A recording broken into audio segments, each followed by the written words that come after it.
नमस्कार। फिर से एक बार स्वागत है मेरे चैनल पर। मैं हूं राज। आप देख रहे हैं हाईवे 33। दोस्तों, आज की जो कहानी है ये शेखर जी ने हमें भेजा है। शेखर जी की कहानी ये 2013 की है। तो चलते हैं इनकी कहानी में। लेकिन दोस्तों, आपने मेरे चैनल को सब्सक्राइब नहीं किया है तो जल्दी से कर लीजिए और साथ में बेल आइकन को दबाना मत भूलिएगा। तो चलते हैं आज की कहानी में। दोस्तों, मेरा नाम शेखर है। मैं मध्य प्रदेश के जबलपुर में रहता था। ये घटना 2013 की है।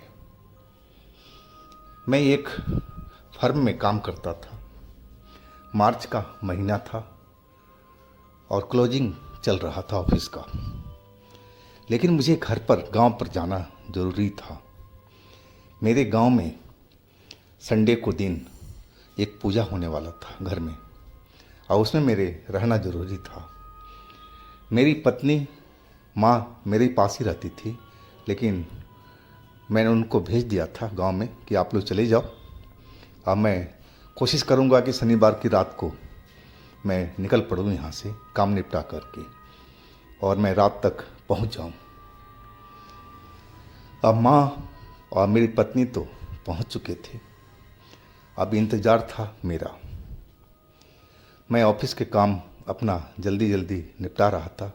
बॉस का आदेश था और शनिवार का दिन भी अब आ चुका था। मेरे पास में एक पुरानी कार थी, लेकिन वो सही कंडीशन में थी।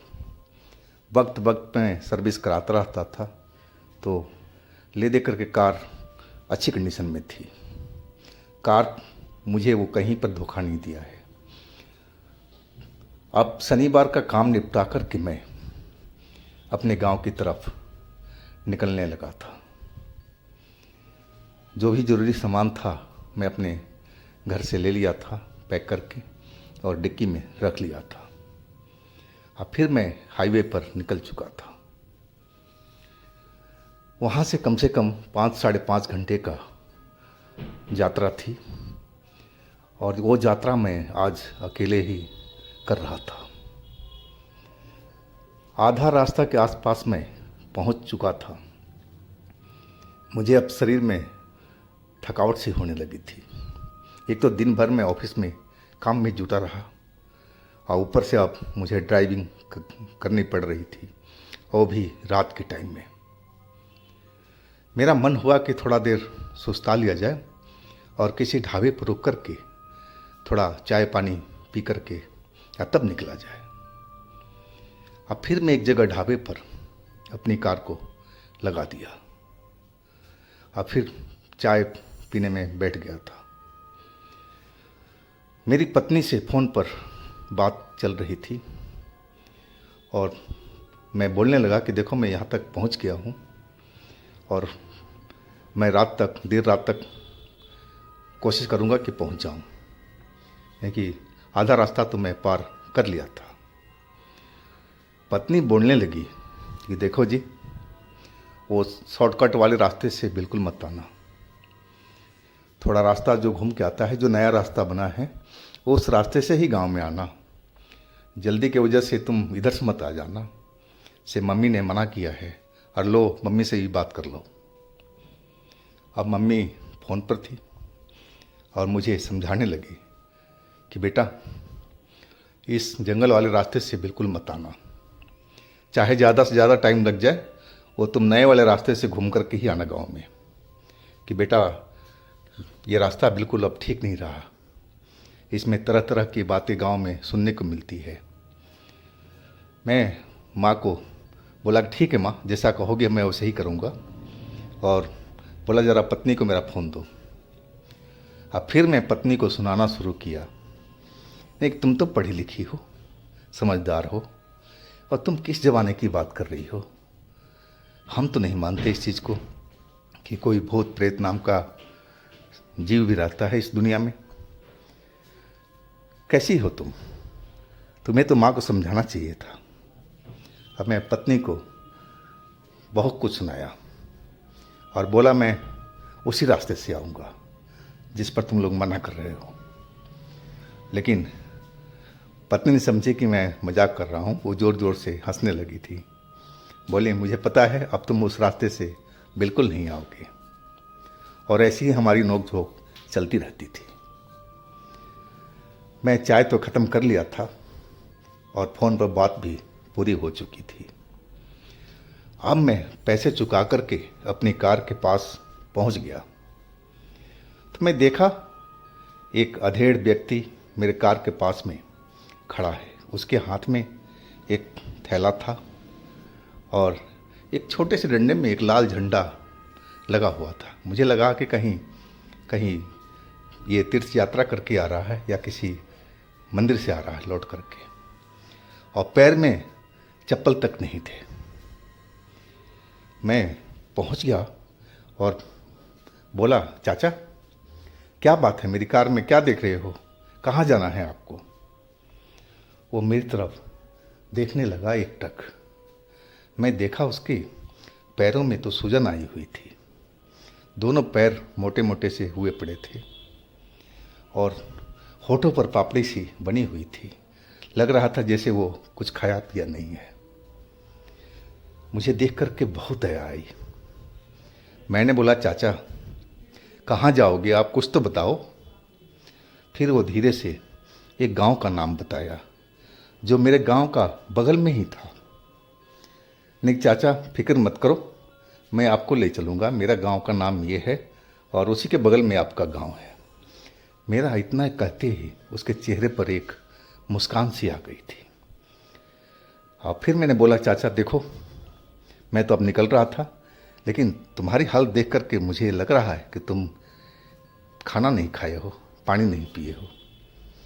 वो मेरी तरफ देख करके अपनी नज़रें नीचे झुका लिया।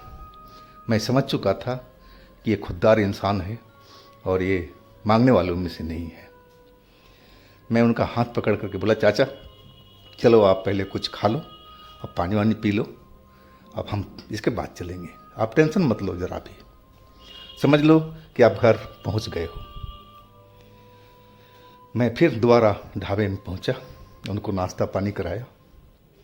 मैं पूछने लगा कि आप कहाँ से आ रहे हो।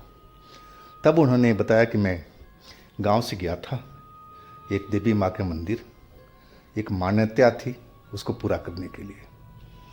मैं उधर तो मंदिर तो हो आया। जब वापसी में आ रहा था तो मेरा जो पैसा था या तो किसी ने थैले से निकाल लिया या मेरे से कहीं गिर गया। और बेटा मैं लोगों से लिफ्ट ले करके और पैदल चल करके यहाँ तक पहुँचा हूँ। यहाँ भी एक ट्रक वाले ने मुझे यहाँ उतार दिया था क्योंकि उसको दूसरी साइड में जाना था। और तभी तुम्हारी कार नज़र आ गई और तुम्हारा कार का भी मुँह इसी साइड में था, तो मैं सोचा कि शायद तुम इसी साइड में जाओगे जिधर अपना गांव है, तो मैं यहीं रुक गया था। और तब तक तुम आ ही गए थे। तो बेटा ये है मेरी कहानी। मैं उनकी सारी बात समझ चुका था। अनिक चाचा फिक्र मत करो। अब मैं कुछ उनको पैसे भी दिए, लेकिन उन्होंने मना कर दिया। बोले, नहीं नहीं बेटा अब क्या ज़रूरत है, अब तो मुझे आप गांव तक छोड़ ही दोगे, तो अब पैसे क्या महत्व रह जाएगा, कोई ज़रूरत नहीं है बेटा, आप रखो पैसे। मैं समझ गया कि जो चाचा हैं ये पैसे तो बिल्कुल नहीं लेंगे। अब नाश्ता पानी तो मैं करा दिया था। इसके बाद हम अपनी कार की तरफ बढ़ गए थे। तभी माँ का फ़ोन आया कि बेटा क्या कहाँ तक पहुँचे। यानी कि माँ अभी मैं उसी ढाबे पर हूँ, अब मैं बस निकल ही रहा हूँ, जल्दी ही पहुँच करके मैं रास्ते में से फ़ोन करूँगा, आप लोग टेंशन मत लो। माँ को शायद मेरी पत्नी ने बता दिया होगा कि वो मजाक में बोल रहे थे कि मैं उसी रास्ते से आऊँगा, और माँ वही सुनना चाहती थी कि मैं कहीं उसी रास्ते से तो नहीं आ रहा हूँ। मैं समझ गया था पत्नी का खेल। वो माँ से भी पंगे ले लिया था। और मैं अपनी कार के पास पहुँच करके और मैं पिछला दरवाज़ा खोल दिया कि चाचा आराम से बिल्कुल पैर पसार करके सीट पर बैठ जाए। है कि इनकी जो पैर की हालत थी बहुत ही ख़राब थी। अब मैं बढ़िया से उनको बिठा करके, एक चाचा आप चाहो तो आराम कर सकते हो, और मैं अपनी ड्राइविंग सीट पर आ चुका था। कार स्टार्ट करके अपनी मंजिल की तरफ मैं निकलने लगा गांव की साइड में। मैं पीछे मुड़ कर के देखा थोड़ी देर में तो चाचा सो चुके थे, उनकी आंखें बंद थी। मैं बोला कि बिल्कुल मुझे भी यही एहसास हुआ कि इतने थके हुए थे और पैर की हालत इतनी थी, कम से कम अब तो इनको आराम तो आया। मन में मैं सोचने लगा था। अब मेरा ध्यान अब उसी पर, रास्ते पर फोकस थी। अब मैं चलता हुआ आ रहा था। मैं उस जगह पर अब जा कर के पहुँच गया था जो वो जंगल वाला रास्ता मेरे गांव तक पहुंचाता था, और उसमें तरह तरह की अफवाहें लोगों ने फैलाई हुई थी। कोई कहता था कि उसमें अब चुड़ैल रहती हैं, कोई कहता था कि उसमें प्रेत रहता है, कोई पिशाच रहता है। तरह तरह के लोगों की तरह तरह की बातें थी, लेकिन मैं कभी इन चीज़ों पर यकीन नहीं करता था। मैं समझता था कि सब ये भ्रम है, लोगों को बताया गया एक माया जाल जैसा है और कुछ नहीं है। भ्रमित लोग हुए पड़े हैं ये अफवाह फैला करके। और मैं उसी रास्ते पर अपनी कार को मोड़ लिया था, क्योंकि जो दूसरा नया रास्ता था वो थोड़ा लंबा था, पूरा घूम करके अब फिर हमारे गांव पर वापसी आता था, और इस जंगल वाले रास्ते से हम जल्दी पहुंच सकते थे। और इसमें जो चाचा का गांव था वो पहले आता, और हम बाहर वाले रास्ते से जाते तो पहले मेरा गांव आता और इसके बाद में चाचा का गांव आता। तो इसलिए मैं सोचा था कि पहले चाचा के घर तक पहुंचा दूंगा, इसके बाद मैं अपने गांव निकल जाऊंगा। अगर मैं बाहर वाले रास्ते से गया तो पहले अपने गांव पर जाऊंगा, फिर चाचा के गांव पर जाऊंगा। इसलिए मैं जंगल वाले रास्ते को ले लिया था। मैं पीछे मुड़ मुड़ करके भी देख रहा था। चाचा जो थे अभी भी वो नींद में थे, वो बेहद अपने आप को आराम महसूस कर रहे होंगे, और तभी इतनी गहरी नींद उनको आई होगी। मैं आधे रास्ते के जंगल में पहुंच गया था, तभी मेरे सामने से एक बड़ा सा जानवर जैसा कोई तेजी से मेरी कार के आगे से गुजरा। अगर मैं ब्रेक नहीं लगाता तो एक्सीडेंट तो होना ही था, लेकिन जैसे ही मैं ब्रेक लगाया वो जानवर जो था वो सेकंडों में मेरे नज़र से गायब हो चुका था।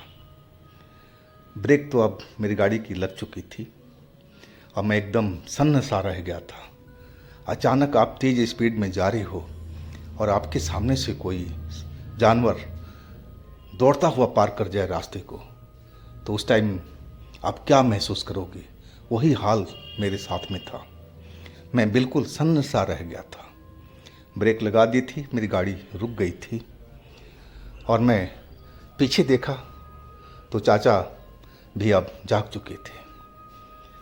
वो अब बैठ गए थे और इधर उधर खिड़की के बाहर देख रहे थे और बोले, बेटा ये तो जंगल वाला रास्ता है, तुम इस रास्ते से क्यों आए?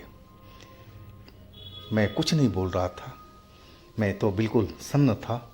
उस जानवर के पार करने से मैं एकदम, मेरा शरीर ही बिल्कुल सन्न हुआ पड़ा था।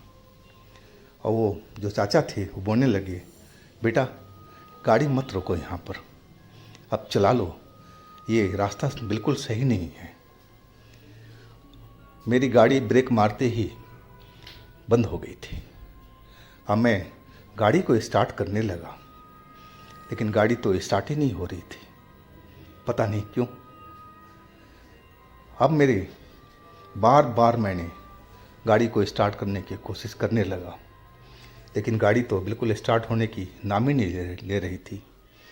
मैं पीछे देखा, अब चाचा के चेहरे पर सिकन आ चुकी थी, शायद वो डरे हुए थे। मैं बोला, चाचा घबराओ मत, अरे ये तो गाड़ी है, अचानक ब्रेक लगाया था और इसी टाइम इंजन बंद हो गया, ऐसी कोई बात नहीं है। तुम शांत से बैठे रहो, अभी मैं गाड़ी को स्टार्ट कर लूँगा। मैं अभी देखता हूँ। मैं दरवाज़ा खोल करके और बोनट खोल दिया था और इंजन के पास पहुँच गया था। मैं इंजन की बैटरी वगैरह के तार सब देखने लगा था और तभी मुझे लगा कि मेरे पीछे में कोई है। मैं पीछे पलट करके देखा तो क्या देखता हूँ कि वहाँ पर गिद्दड़ जैसे जानवर कम से कम 10-12 रोड पर खड़े दिखाई दिए और उनके पीछे एक लंबा सा काला सा इंसान खड़ा था। उसकी हाइट कम से कम 9 या 10 फीट की होगी और उन गिद्धड़ों की आंखों से एक अजीब सी लाल लाल सी रोशनी निकल रही थी और वो गिद्धड़ हमारी तरफ ही आ रहे थे। मैं ये सब देख करके एकदम घबरा गया था। मैं समझ नहीं पाया कि ये क्या है, ऐसे कौन सा जानवर हैं जिनकी आंखों से रोशनी सी निकल रही है। और तभी चाचा गाड़ी से चिल्लाने लगे, अरे बेटा जल्दी आओ अंदर, देखो ये शैतान आ गए हैं, ये शैतान आ गए हैं, अब हम लोग मारे जाएंगे। और वो चिल्लाने लगे थे और तभी मुझे समझ में आया कि जो चाचा बोल रहे हैं कहीं ये बात सही तो नहीं है। लेकिन मैं तो देख ही लिया था कि काला इतना लंबा आदमी और वो गिद्धड़ बहुत सारे, ये सब क्या भला है। और मैं जल्दी से बोनट को गिरा दिया था और कार के अंदर ड्राइविंग सीट पर पहुंच गया था। चाचा एकदम घबराए हुए थे, अरे बेटा तुझे तो इस रास्ते से आना ही नहीं चाहिए था, क्या तुम्हें मालूम नहीं था कि ये रास्ता रात के वक्त में कोई नहीं आता। हाँ दिन में तो आ जाते हैं लेकिन शाम होने के बाद में इस रास्ते से कोई नहीं गुजरता बेटा। तुम तो अब अपना भी जान दांव पर लगा चुके हो और मेरा भी। चाचा तो जैसे बच्चों की तरह रोने लगे थे। अब मैं चाचा को चुप कराने की कोशिश करने लगा, नहीं चाचा चुप हो जाओ, शांत बैठो, हम देखते हैं क्या भला है ये। और तब तक तो वो सारे जो जानवर थे हमारे गाड़ी के चारों तरफ फैल गए थे और वो काला इंसान हमारी खिड़की के पास में खड़ा था। वो इतना लंबा था कि मुझे उसका चेहरा दिखाई नहीं पड़ रहा था गाड़ी में बैठे हुए, और वो हमारी गाड़ी को ऊपर से मुक्का सा मारने लगा था। धम धम सी आवाज़ गूंजने लगी थी गाड़ी के अंदर में। ऐसा लगा कि जैसे हमारी गाड़ी को वो पिचका के ही रखेगा और ऐसा करता रहा तो हम लोग इसी के अंदर में पिचक जाएंगे, हम भी गाड़ी के साथ में ख़त्म हो जाएंगे। ऐसा ही मुझे लगने लगा था। अब जो चाचा थे बोले, बेटा कुछ करना जल्दी से, नहीं तो हम लोग मारे जाएंगे। अब मैं क्या करूं? मैं तो कोई तांत्रिक नहीं, ना मैं कोई मंत्र का जानकार था। मैं तो एक सीधा साधा ऑफिस में काम करने वाला व्यक्ति था। मैं भला क्या कर सकता हूं? अब मैं बिल्कुल अब समझ चुका था कि अब बचना मुश्किल है। हम बिल्कुल गलत जगह पर फंस गए हैं और ये सब मुझे अब छोड़ने वाले नहीं हैं। मैं चाचा से बोला, चाचा ज़रा अपना वो डंडा देना जिसमें झंडा है। वही एक हथियार था हमारे गाड़ी के अंदर में, बाकी और तो ऐसी कोई चीज़ थी नहीं। चाचा ने वो जो झंडा था वो हमें पकड़ा दिए थे।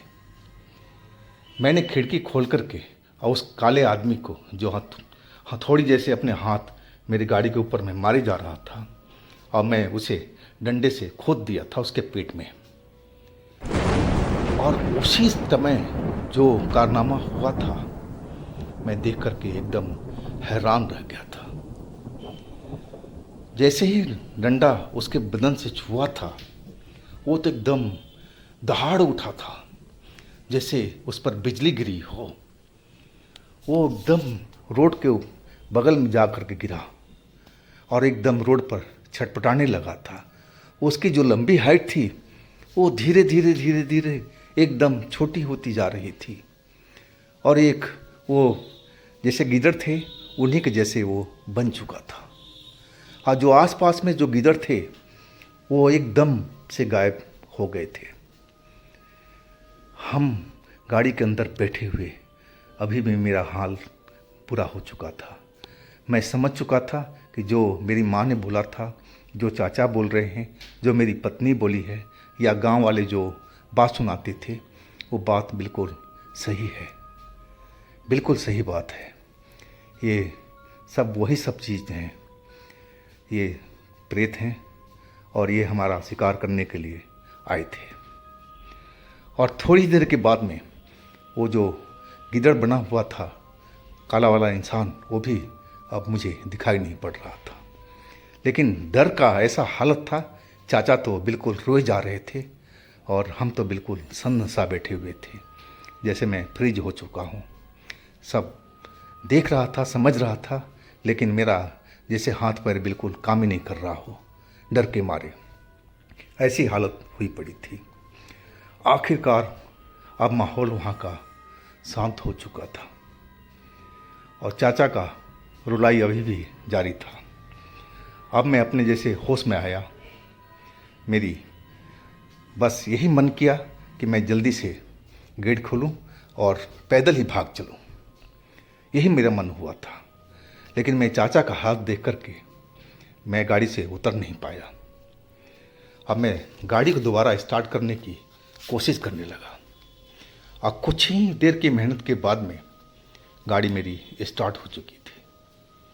अब जैसे ही गाड़ी स्टार्ट हुई और मैंने गाड़ी को गियर में डाला, चाचा की रुलाई बंद हो चुकी थी। अब वो मुंह खोले और बस मेरी तरफ देखे जा रहे थे। मैं चाचा को बोला, चाचा डरो मत, अब जो होना था वो हो चुका है और ये अपना झंडा रखो अपने हाथ में। इसी झंडे ने हम सभी की जान बचाई है। आप जहाँ से आ रहे हो ना, उसी देवी माता का प्रताप है इस झंडे में। अब चाचा भी मेरी बात को समझ गए थे और झंडा अपने हाथ में लेकर के दोनों हाथों में वो बैठ गए थे गाड़ी के अंदर में। और फिर हम गाड़ी को चला दिए थे। अब फिर मैं चाचा को पहले गांव पर उनके घर पर छोड़ा और तब मैं अपने गांव में पहुंचा था। लेकिन ये बात मैंने अपने परिवार में किसी को नहीं बताई। मैं जानता था अगर मैं बताऊंगा तो मेरी पत्नी तो मेरी बहुत मजाक उड़ाएगी, और इसीलिए मैं इस बात को छुपा दिया था। तो दोस्तों, ये थी आज की कहानी। अगर आपके पास भी इस तरह की अपनी कोई स्टोरी है, कोई घटना है, तो आप मुझे इंस्टाग्राम पर या मेरे व्हाट्सएप नंबर पर शेयर कर सकते हैं। और दोस्तों, मेरे दूसरे चैनल पर भी जाइए, उनमें भी अच्छी अच्छी कहानी हमने डाला हुआ है जो बेहद आपको पसंद आएगी। उन कहानियों को भी मजा लीजिए। चैनल का लिंक मैं नीचे डिस्क्रिप्शन बॉक्स में दे रखा हूँ, तो एक बार आप लोग ज़रूर विज़िट कीजिएगा और मेरे इस चैनल को भी सब्सक्राइब कीजिएगा, लाइक कीजिएगा, शेयर कीजिएगा। फिर मिलते हैं दोस्तों अगले दिन एक नई घटना, एक नई कहानी के साथ में। आप लोग अपना बहुत ही ख्याल रखिएगा। नमस्कार।